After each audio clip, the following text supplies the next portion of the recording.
Well, hello everybody and welcome to this month's video message. I'm here down in the pharmacy this morning to talk to the Chief Pharmacist, Tox, and his team and hear a little bit more about the work they've been doing to improve what they do in the organisation. So Tox, give me an idea of the breadth of services that the pharmacy team are involved with across the hospitals. We would start with the clinical pharmacy service, which is what we do on the wards, our prescription surveillance and our monitoring of patients' treatment.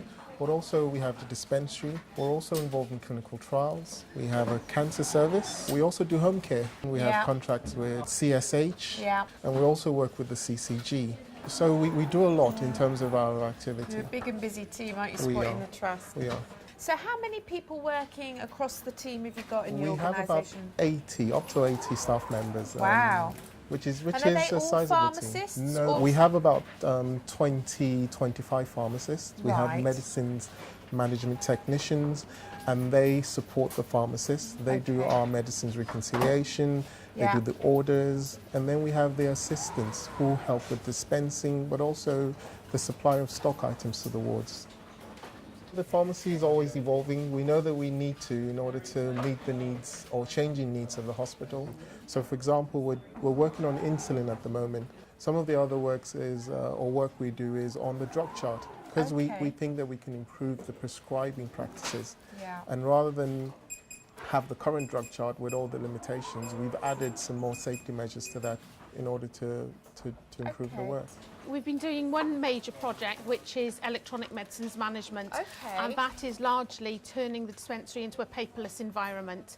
Traditionally all orders and discharge prescriptions have been on bits of paper and what we've done over the last 4 to 5 months is roll out an electronic version of that. So actually our staff at ward level can input orders on laptops and it is transmitted directly through to the pharmacy. So it cuts out the time of travel.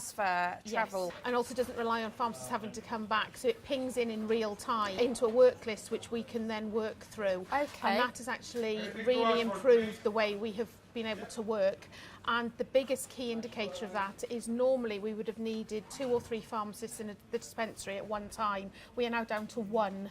And so those pharmacists are now released to do more of our work at ward level.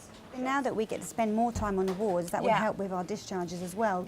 It's mainly been handed over to the nursing staff to carry out that.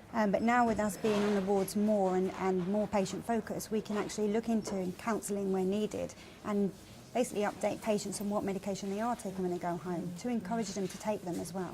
It seems to me one of the key messages here is that you're not down here in the pharmacy. No, we're not. There's many members of the team operating right across the organisation and it's really that integrated and collaborative working that's the big opportunity here, isn't it? And a lot of the changes we've made during the last year is to try and increase our presence on the wards and make sure that we can facilitate our staff members being on there as long as they can, because I think that's what people want to see.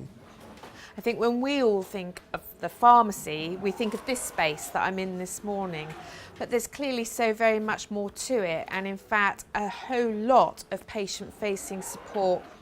Thanks to Tox, Lisa and Kelly for a great discussion this morning, and please if you've got any questions or information you're looking for around medication safety or indeed anything the pharmacy team offer, I'm sure Tox would only be too delighted to answer your questions.